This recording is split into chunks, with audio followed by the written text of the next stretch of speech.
Simenon's Maigret, a series of plays based on the novels of Georges Simenon.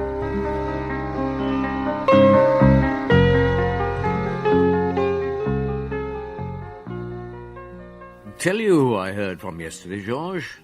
Inspector Leduc, that was. How is he enjoying his retirement? Very much. Country life down in the Dordogne seems to suit him. He's asked Louise and me down there for a holiday. Will you go, Jules? Oh, we might.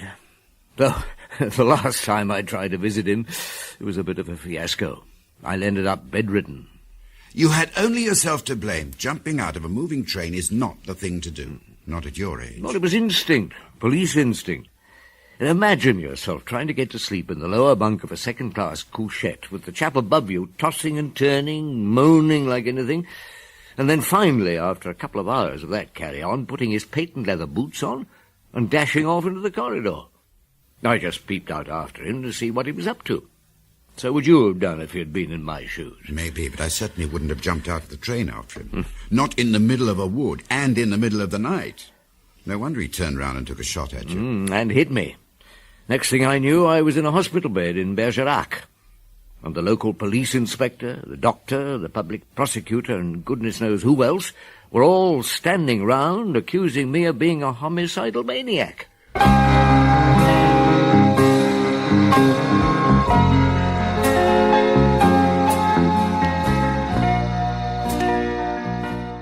Maurice Denham as Jules Maigret and Michael Gough as Georges Simenon in Maigret and the Madman of Bergerac, translated by Geoffrey Sainsbury and adapted for radio by Aubrey Woods.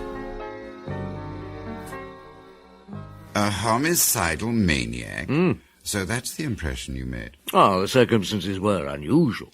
I can understand you objecting to being thought homicidal, although I'm not sure the other half of the description wasn't pretty correct. Oh, thank you very much, Georges. Not at all. So, poor old Leduc had to drive over and bail you out. Oh, he was very good about it. He knew I hated hospitals, so he got me shifted into the local hotel.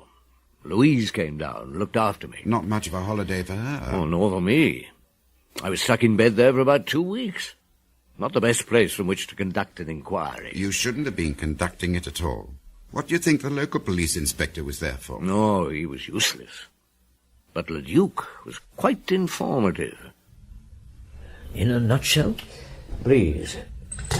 I'll just sit up. No, careful. That's better. It must have been about a month ago. They found a woman's body on one of the main roads. Strangled. But that wasn't all. Having killed her that way, whoever did it stuck a long needle right through her heart. Was she robbed? No. Assaulted? No. She was a good-looking woman, too. About 30. The crime took place at nightfall as she was returning from her sister-in-law's. That's the first. There were 2. 2.5. The second was a girl of 16 who'd been out for a ride on her bicycle. She was found in the same state. At night? She wasn't found till next morning, but she'd been killed the evening before. Then lastly, there was one of the maids from this hotel, Rosalie. She was on foot. Suddenly someone seized her from behind and threw her down. She's a big, strapping girl. She caught hold of the man's wrist and bit him. He swore and made off. She only saw his back as he ran into the bushes. And that's all? Well, so far. But the people here are convinced there's a maniac roaming about in the woods. They refuse to believe it could be one of themselves.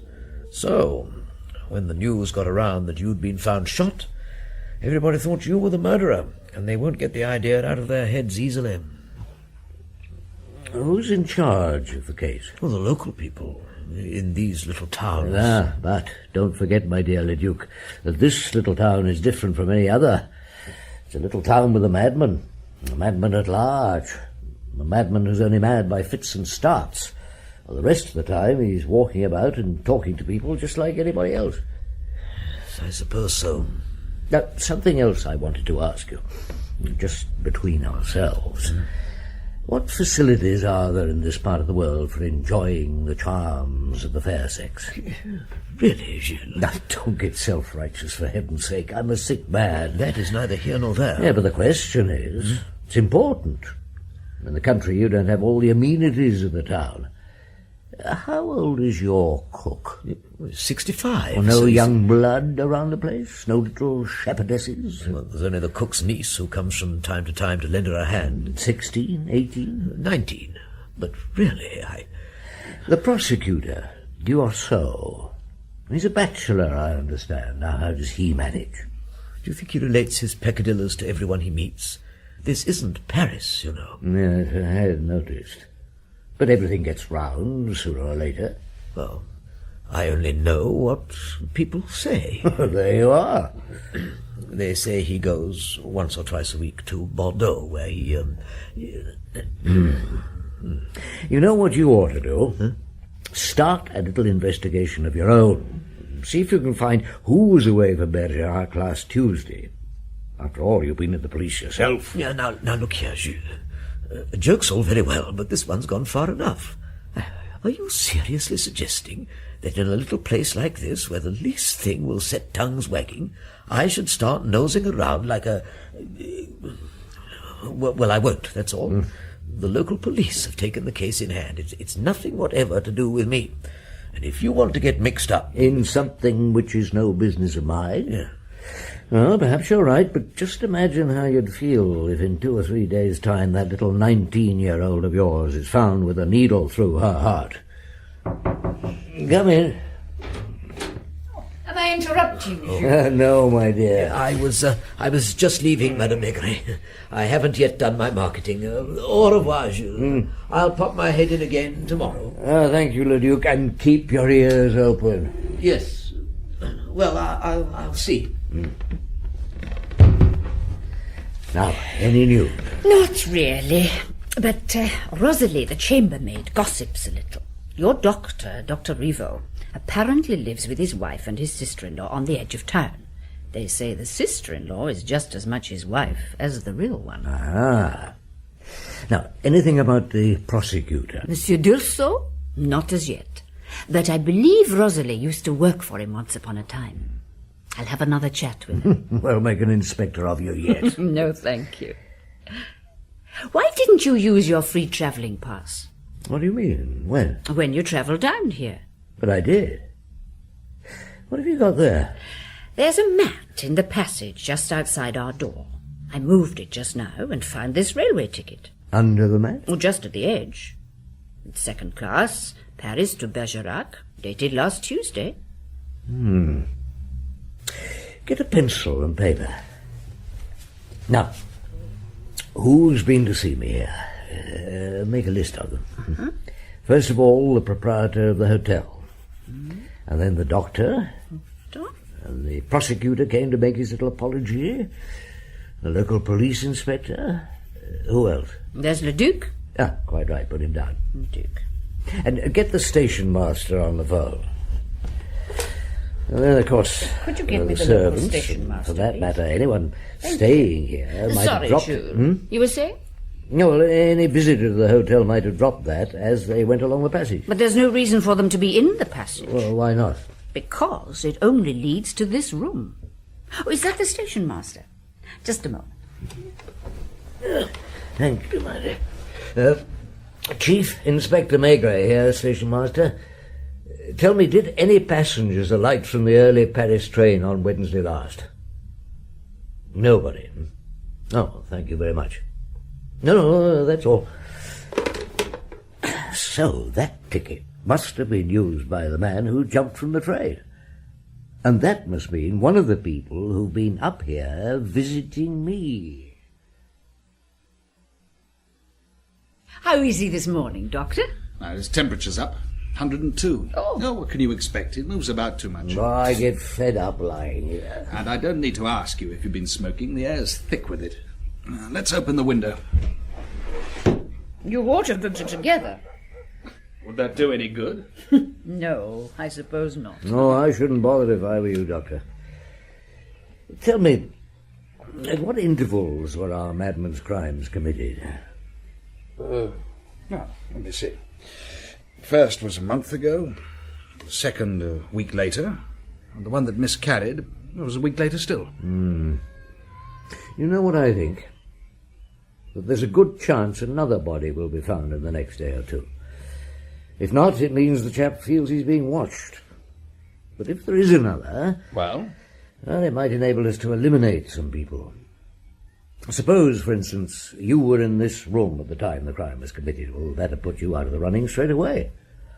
Suppose the prosecutor was at Bordeaux, the police inspector in Paris, the landlord downstairs in his kitchen, and the Duke, anywhere you like. you confine the suspects to the handful of people you've come into contact with? No, not even as many as that. My list is, in fact, restricted to the people who've been to see me here in the hotel who could have dropped a railway ticket. As a matter of fact, where were you last Tuesday? Last Tuesday, I think... No, wait a minute. Yes, I drove over to La Rochelle for the... Am I to consider myself under examination? In that case, I warn you, Now, Chief take Inspector. it easy, Doctor. Don't forget that I've nothing to do all day long, and I'm used to living in a whirl of activity. So I've invented a little game to keep my mind busy. It's called Madman. And you'll admit there's nothing to prevent a doctor being a madman. Oh, a madman, a doctor, come to that. Oh, by the way, you haven't seen this. What is it? It's a notice. One of the hotel staff is out at this very moment posting copies at various vantage points in the town. I'll read it to you. At 9 a.m. on Thursday morning, that's tomorrow, at the Hotel d'Angleterre, Chief Inspector Maigret will give 100 francs reward to anyone giving information concerning the murders that have recently been committed in the neighbourhood of Bergerac, apparently by some demented person. I don't know whether the murderer is demented, Chief Inspector, but I'm rapidly coming to the conclusion that you are. Do you honestly expect anyone to come? Yes. What's the time? 9:05. I think the doctor was right, you know. Saying that I was mad. No, though we are behaving very strangely. No, I just agree with him. I don't think anyone will come. Come in. The Duke. Good morning, monsieur. Are you feeling better? Oh, fine, thanks. Except for my back, which is as stiff as a poker. Have you seen my notice? What notice? Oh, I'm holding a reception here. I've even invited the madman. Come in. Monsieur the proprietor. What can I do for you? It's about that notice. You've something to tell me? If I'd had anything to tell the police, I wouldn't have waited until you offered a reward. What I wanted to ask was whether we were to show up everybody who came. Yeah, by all means. He'll be back again presently. What for? Oh, hanged if I know, but he'll come all right when everybody's here. He'll find some pretext or other. Now, what time does the prosecutor go to work? 9, I suppose. I shouldn't be surprised if he looked in on us at his way. As for the doctor, you can take it from me he's dashing round the wards as fast as his legs will carry him. And then, if the police inspector turns up, it'll complete the list. What list? Oh, the prosecutor, the inspector, the doctor, the proprietor of the hotel, and you. Still on that tack. Now, look here, Maigret. Come in. Oh, good morning, Monsieur Dordogne. Good morning. I heard about your notice, and I thought I'd better see you first. Of course, it's understood you're acting in a private capacity. Even so, I should have liked to have been consulted, considering that this is a case that's being investigated officially. Will you take the prosecutor's hat and stick? Do sit down. Yes. Come in. Doctor. Quite a council of war. Yes, indeed. Yes? It's one of the chambermaids who wants a word, Chief Inspector. Thought I'd best bring her up myself. Yes, of course. Come in, Rosalie, isn't it? Yes, sir. Now, sit down. You're the girl who was attacked. Yes. He came up behind me. I was walking back from my brother's place, and I felt a hand slipping round under my chin, and over I went. But I bit him, for all I was worth. Did you notice anything about him? There was a gold ring on one of his fingers. Did you see him? Not properly. He dashed off into the trees, so I only saw his back. You wouldn't be able to recognize him then? No. Would you be able to recognize the ring? No. And you've no idea who it was that assaulted you? No. I'll give her 100 francs, Le Duc. Now, you don't mind acting as my secretary, do you? No. Thank you, sir. Next, please. If we handed out money like that, we'd have the council down on us in no time. You're really expecting to find something out, Chief Inspector? Oh, dear me, no, nothing at all. Well, in that case, I told you the madman might be coming, if not several madmen. You think I was mistaken? I must see my brother. A moment, gentlemen, I don't think we're finished yet. Jacques, Françoise, what is it? What's happened? Your sister-in-law, Doctor. I've seen him. He tried It's to... all right, Françoise. It's all right. It was over in the Moulin Neuf wood. I was walking along I when... thought we'd find out something. You saw him, I suppose? Not very well. I don't know how I managed to shake him off. He must have tripped. Anyway, he loosed his grip for a moment and I broke free.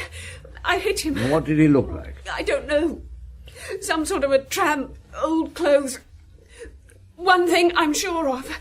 It was no one I'd ever seen before. He ran away? I heard a car passing along the road. He must have heard it too. He disappeared into the woods. I didn't stop running all the way here. Wouldn't it have been quicker to go home? I knew there was nobody there except my sister. This proves one thing, anyhow. The madman didn't accept your invitation after all. I suppose you don't want us anymore. Excuse me. Maigret. Oh, yes, he is. It's for you, Doctor. Oh, thank you. Privot here? I see. Yes, thank you. I'll be there. They found him. Who? The man, the madman. Or rather, his corpse. In the Moulin Neuf wood. They think he's been dead several days. In that case, who was it attacked you, Mademoiselle Françoise? Did you manage to see much? Oh, yes. The gendarme let me get quite close. He was lying at the foot of a tree. Patent leather boots? Yes, and thick grey socks, hand-knitted. How old? Middle-aged or elderly, but I really couldn't say. He's been lying there at least a week, or that's what they were saying anyway. Nobody recognized him, so he seems to be a stranger. Was he wounded? A huge hole in the side of his head. How was he dressed? In black, a black overcoat. It was horrible. But if you want me to go back... No, my dear, thank you. Come in. Ah, good evening, Le Duc. Good evening, Jules. Madame Maigret. Do sit down. Oh, thank you. Well. So, there we are. Please? Well, that's not... Oh, come on, you all are. You, the doctor, the prosecutor, the police inspector, all of you delighted at the way I've been made a fool of. That troublesome detective from Paris who thought he'd chuck his weight about. Thought himself very clever. Where still other people began to think he might be. And some people began to get quite nervous about it. But that's all over now. He's merely made an ass of himself, and serve him right. You admit, then, that... That I was mistaken? Well, they've found the man, haven't they? And he corresponds to your description of the man in the train. There's a bullet hole in the side of his head, and it seems to have been fired at close quarters. Yes. So close that Monsieur Dursault and the police agree that everything points to suicide. They think it was quite a week ago, perhaps immediately after he shot you. They found a gun beside him, then? No. That is the only snag. There was a revolver in his pocket, and with only one cartridge fired. Yeah, the one that nearly did for me. Well, that's what they want to find out. Certainly, if it's suicide, it goes a long way towards clearing up the case.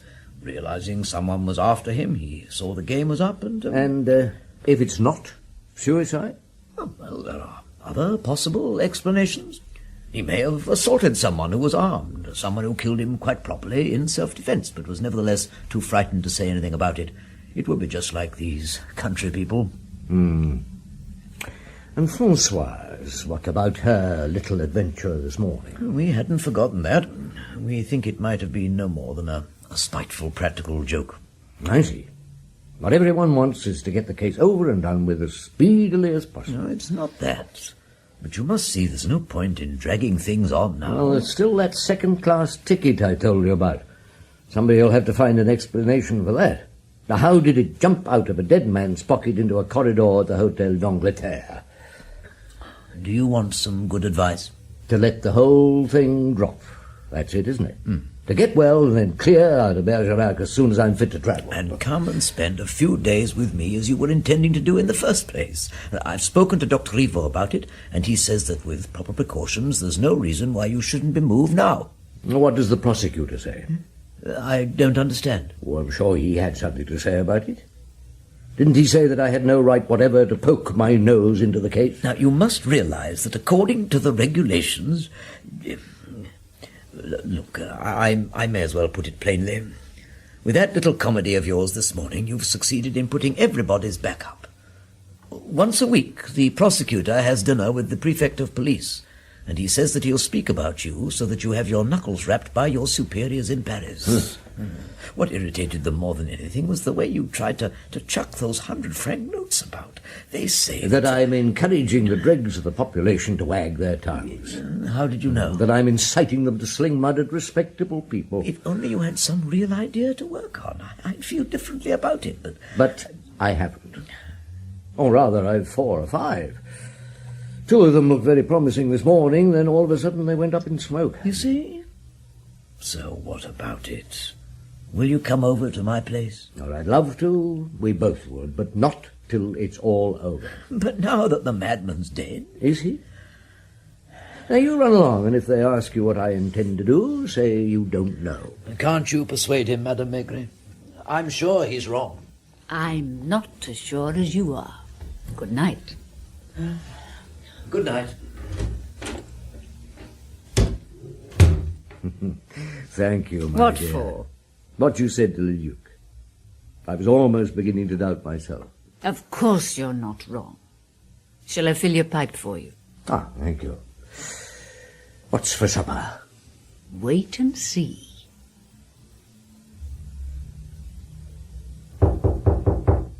Come in. Good morning, Le Duc. Good morning. Look, Jules, I met the prosecutor in the street, and he gave me some extraordinary news. I went to the police station to make sure it was true. Oh, let's hear it. They sent the fingerprints to Paris, as a matter of course, and the answer has just come. Well, go on. The dead man, the man who jumped out of the train, he died years ago. What are you talking about? Officially, this corpse that's lying in the mortuary has been a corpse for years. He was a man called Samuel, who was condemned to death in Algiers. And executed? No, he was supposed to have died in hospital a few days before his execution date. And what else do the police know about him? Well, they don't know exactly where he came from. Somewhere in Eastern Europe. He had a business in Algiers. What sort of business? Postage stamps. Oh, that was only a cover for another business, of course. But it was so well done that though the police were watching him, they didn't find out anything until he was on trial for murder. Then it came to light. His real business was supplying forged passports, immigration papers, and labour permits. He had a whole network of agents in Vienna, Bucharest, Warsaw, all over the shop.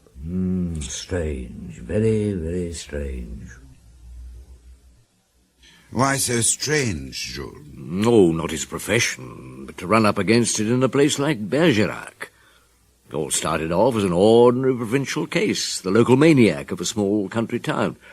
Suddenly, there was all the underworld, Warsaw to Algiers. But people like Samuel, you'll find them everywhere. It's not a question of race, it's a question of species.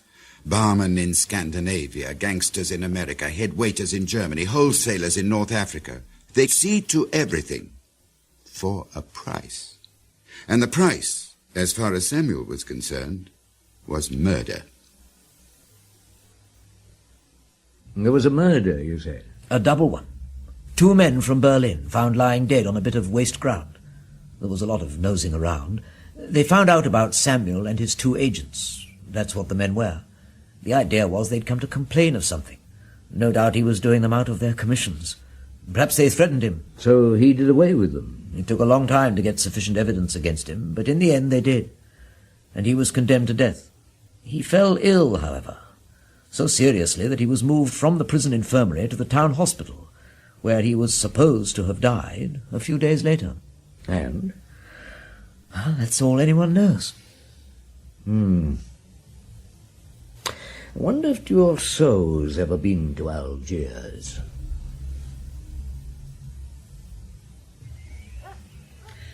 I'll shut that window, Jules. You'll get pneumonia. Oh, yeah. Well, I talked to as many people as I could this morning, but most of them know I'm your wife, and they shut up like clams. But I did my best. You always do. No. Now, what do they think about the case now? Oh, they don't know what to think. Some say that Samuel had nothing to do with it at all, that he just wanted to kill himself. First he tries throwing himself out of a train, but his nerve fails him. He hangs on. And in any case, the train isn't going fast enough. In the end, he succeeds with a revolver. And naturally, they expect the murders to go on. Have you been past the doctor's house again? Yes, but there was nothing to see. I was told something, but it may be of no importance at all. 2 or 3 times a woman has visited the house, and she's thought to be Dr. Rivaul's mother-in-law. A middle-aged woman, they say, and decidedly common. Well, nobody knows anything about her or where she lives, and she hasn't been seen for 2 years. Well, what's her name? Madame Beausoleil. Beausoleil, what a gorgeous name. Now, my dear, there's a very boring job for you to do. What? I want you to go downstairs and find out the number of every medical school in the country, and then telephone each in turn. Ask for the registrar's office and inquire whether anyone of the name of Jacques Rivaux is on their list of qualified men. Where is the telephone downstairs? There's a box in the lounge, but it doesn't stop people hearing every word you say. Oh, splendid. But you don't mean to say that Rivaux isn't a... Good heavens. Will you get me Inspector Leduc, please? Now run along, it'll be too late. Why can't I telephone from up here? Because I want to make a couple of calls, and you're the only one who's mobile. Go on. All right. Leduc, tell me something. Do you know if Monsieur Diorto often dines with the Rivaux? Oh, every Monday, you're sure? No, I don't doubt your word. Thank you. Tomorrow, yes.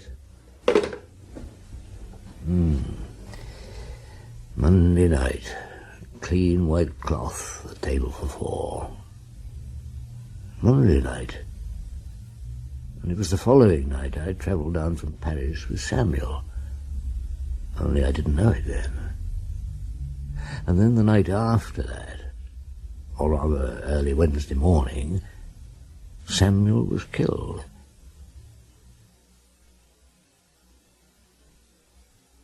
Police judiciaire?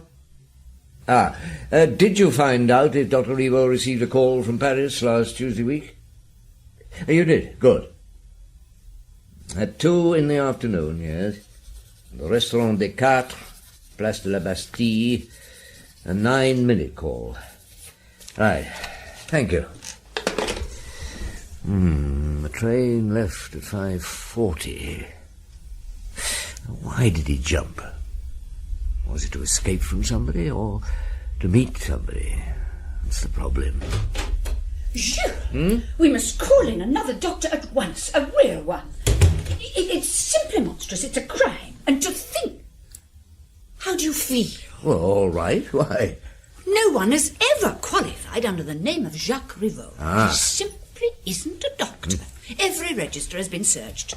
And now we're getting to the bottom of it. That temperature of yours that wouldn't go down. Well, of course the wound wouldn't heal. It was to meet somebody. Yes? Good evening, Chief Inspector. Good evening, Monsieur D'Orso. Won't you sit down? Thank you. I must confess I've been feeling a bit guilty about you. That surprises you, does it? I couldn't help reproaching myself for having been rather curt. Though I must admit that your own manner is sometimes rather disconcerting. Oh, I apologize. So I thought I'd look in to tell you how we were getting on. In 2 or 3 days at the outside, we'll have the case finished and filed. The facts speak for themselves. We must keep to the point.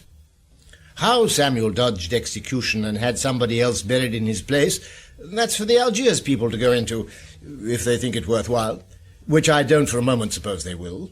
You think Samuel escaped from Algiers, came to France, to Bergerac, committed a couple of murders, and then shot himself? Exactly. The fact that no revolver was found by his side doesn't bother me in the least. There are dozens of cases on record where the same things happened. Somebody passed and picked it up. A tramp, perhaps, or a child, and never said a word about it. Too scared to come forward. You think so? Yes. The important thing in this case was to make sure the gun had been fired close to the head, and the post-mortem leaves no doubt on that point. And there I'm sure the case will rest. So what are your plans now? Oh, the same as ever. You mean... To arrest the murderer, of course. You're very obstinate, Inspector. Oh, I know. I think I should warn you. I shouldn't bother if I were you, Monsieur Dorso. Warnings are one of the few things I very seldom heed. Good day, Inspector. Madam Maigret? Good day. Now, that maid, what was her name? Rosalie. That's it. Is she anywhere around? I expect so. Shall I go and find her? Would you mind, my dear? Now, I only wanted to ask you one simple question, Rosalie. Have you ever worked at Monsieur Dorso's? I was 2 years with him. As a housemaid? Yes. So you went all over the house, polishing the floors and dusting? I did the rooms. Exactly, you did the rooms. And in doing the rooms, you must have found out a thing or two. How long ago was it? Oh, it's year last month that I left the place. Did the prosecutor often have women visitors?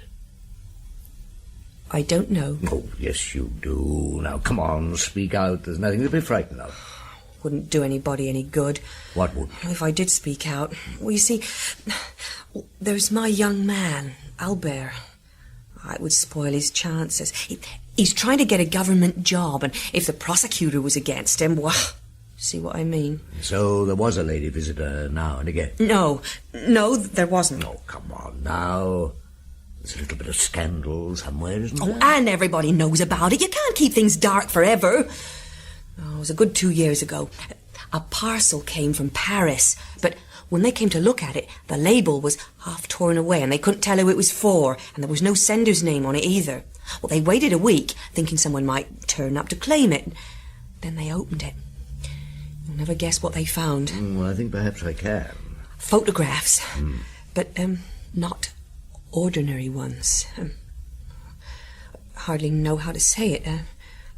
Women, with no clothes on, and not alone either. See what I mean? Yeah. Go on, Rosalie. And then one day, another parcel came, just the same as the first one. Same paper, same string, same label as the bit that had been left before. Guess who it was addressed to? Monsieur Dorso, if you please. Now, listen. Not a word you say here will ever be repeated. Oh. When you heard what you've just told me, you went and had a look at the books in his study, didn't you? Who told you? Oh, well, since you know it already, yes, I did.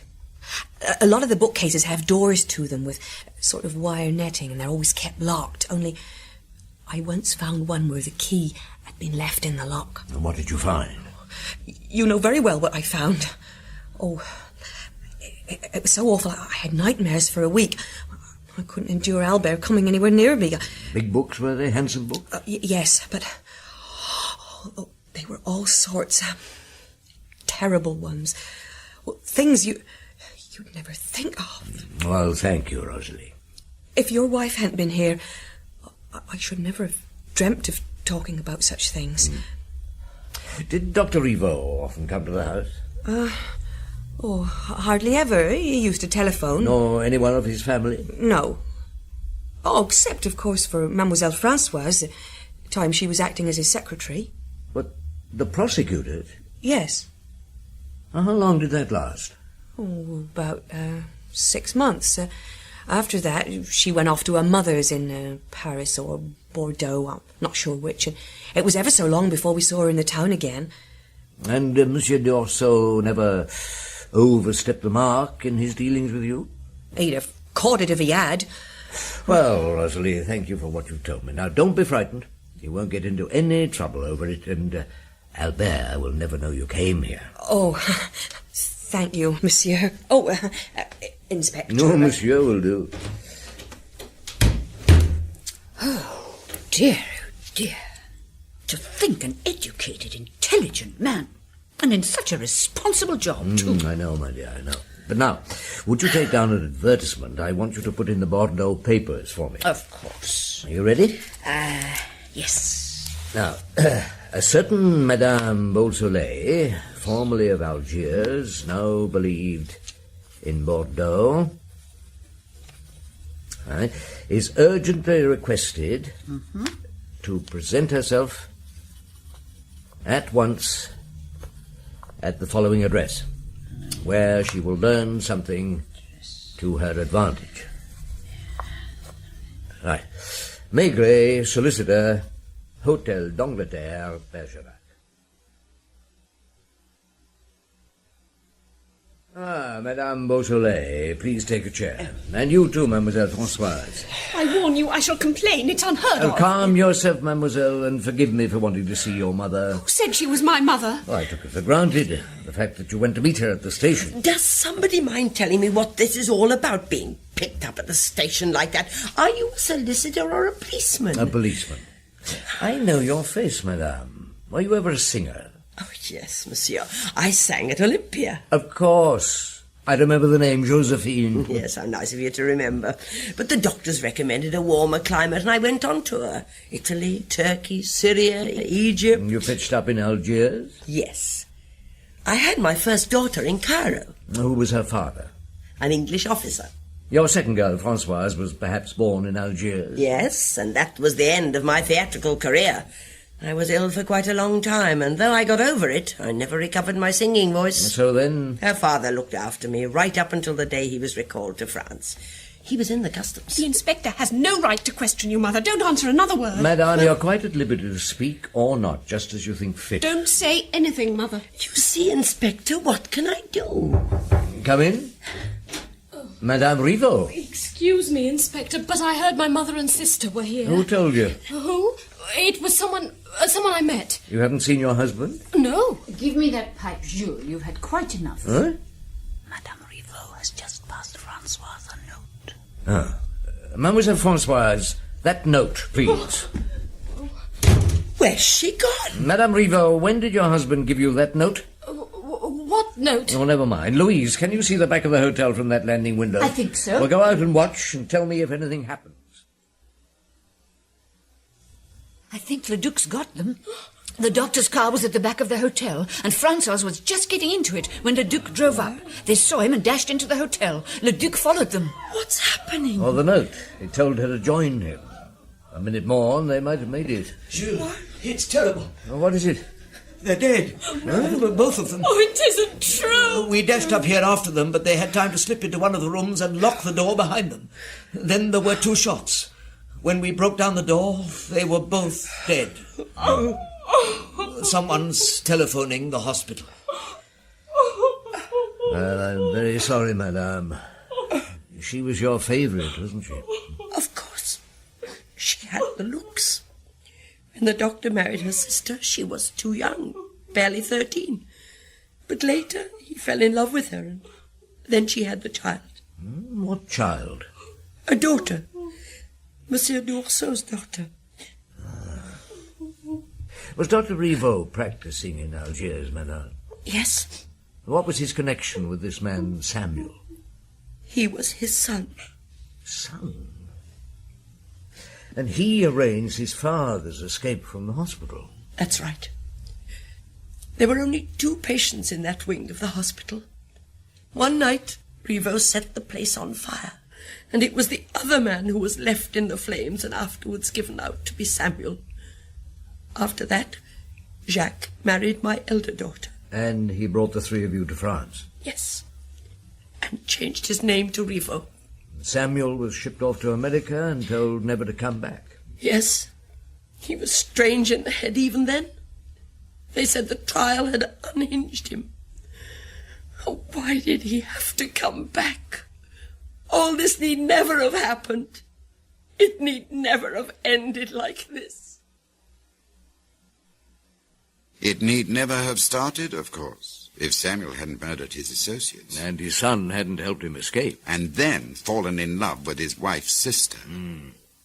D'Orsau discovered something about the doctor's past life. After that, there was nothing anyone could do. Events just ran their course. That child Francoise had, do you believe it was Dieursau's? Not for a moment.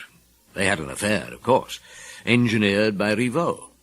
He knew of the prosecutor's taste in pornography, thought he'd be easy game for Francoise, and he was. So, when she became pregnant, by Rivaux, I imagine, she convinced Dieursau that the child was his, and used that to ensure he didn't delve any deeper into Rivaux's past.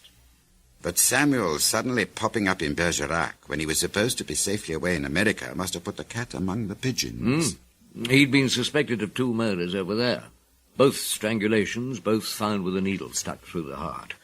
So he fled the country. And when he repeated the whole mad business over here, Rivaux decided to get rid of him. Nothing was to stand between him and his ambition. Certainly not a criminal lunatic of a father. So when Samuel insisted on coming down here again, his son told him that the police in Bergerac were waiting for him. He was to jump from the train before it reached the station. Rivaux must have been surprised to see 2 of you. But he killed Samuel just the same, and emptied his pockets of everything that could identify him, including a railway ticket. I may be wrong, but I can't help thinking that one day he'd have shoved his wife off into a better world, too. And then he could have married Francoise, the girl he loved who'd given him a daughter, the girl who was ready to do anything for him, to simulate that faked attack in the wood in order to clear him of suspicion, and finally to die with him rather than lose him. Yes. Did you ever take your holiday with Leduc? No, I didn't fancy staying on after that. At least Louise didn't. I got myself out of bed that night, and we had our last dinner ever at the Hotel d'Angleterre. Truffes en serviette, foie gras and a bottle of Dom Pérignon. But you don't like champagne. I know, but seeing my wife had done all the donkey work on this case, I thought she deserved the sort of meal she likes, for once. Did she enjoy it? Yes. But I think she enjoyed the journey back home even better. She's not really cut out to be an inspector.